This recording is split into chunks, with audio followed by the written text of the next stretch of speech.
tingkat kecamatan. Ini musyawarah kecamatan IPSM Kecamatan Perak Timur yang kedua, periode 2018-2023. Alhamdulillah berjalan lancar. Tadi pagi dibuka oleh camat sendiri. Sejak kapan IPSM di Kecamatan Perak Timur ini berdiri setelah dari IPSM nasional? Tahun 2012 sudah ada, sampai sekarang masih sangat aktif di Kecamatan Perak Timur.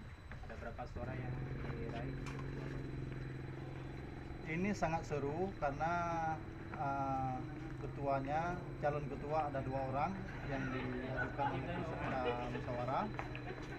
Pada putaran pertama terjadi keseimbangan, yaitu ada meraih suara Bang Irfan 10 suara, kemudian Bang Abu Bakar 10 orang, sehingga harus dilakukan putaran kedua, sehingga dimenangkan oleh Bang Irfan dengan suara 11 dan Abu Bakar 8.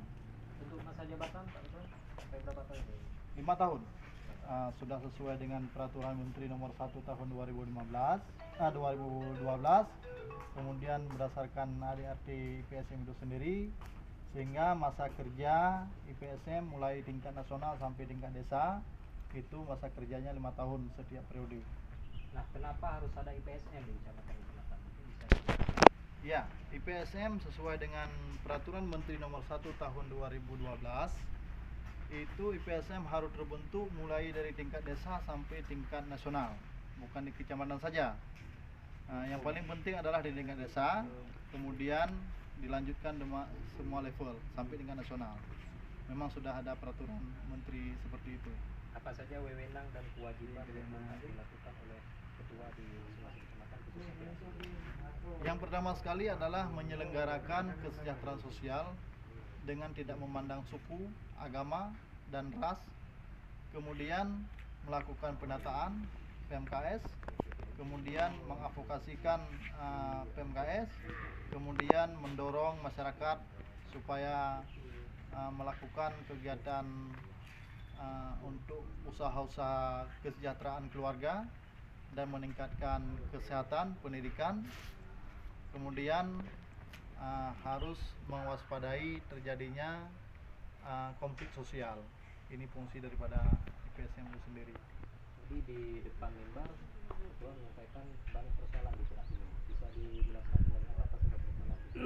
Ini kita sangat urut dada karena Kecamatan Perak Timur ini adalah termasuk kecamatan yang tertinggal di Kabupaten Saudara dari 27 kecamatan.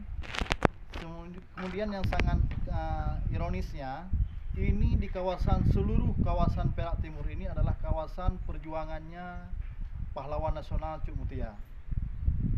Jadi sampai hari ini belum ada perhatian atau keseriusan dari pihak semua tingkatan untuk membangun Perak Timur ini sebagai kawasan atau basis perjuangan merebut kemerdekaan, terutama adalah pahlawan nasional Cuk Mutia.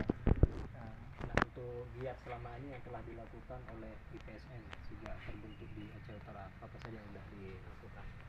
Yang kami lakukan yang pertama adalah pembentukan IPSM di kecamatan, di tingkat kampung, kemudian pendataan database PMKS, kemudian kita melakukan bedah rumah dari arus bawah, kemudian kita melaksanakan sunat massal, kemudian kita melaksanakan kegiatan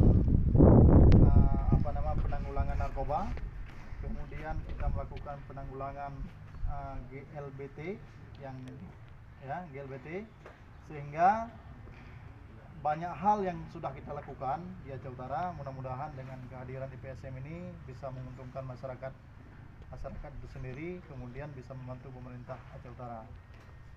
Apakah pihak IPSM itu sendiri mampu untuk meningkatkan IPSM seperti yang barusan Bapak sampaikan dan kerjasama dengan polisi? Insya Allah, karena kita sudah konsentrasi menyangkut dengan sumber daya IPSM itu sendiri.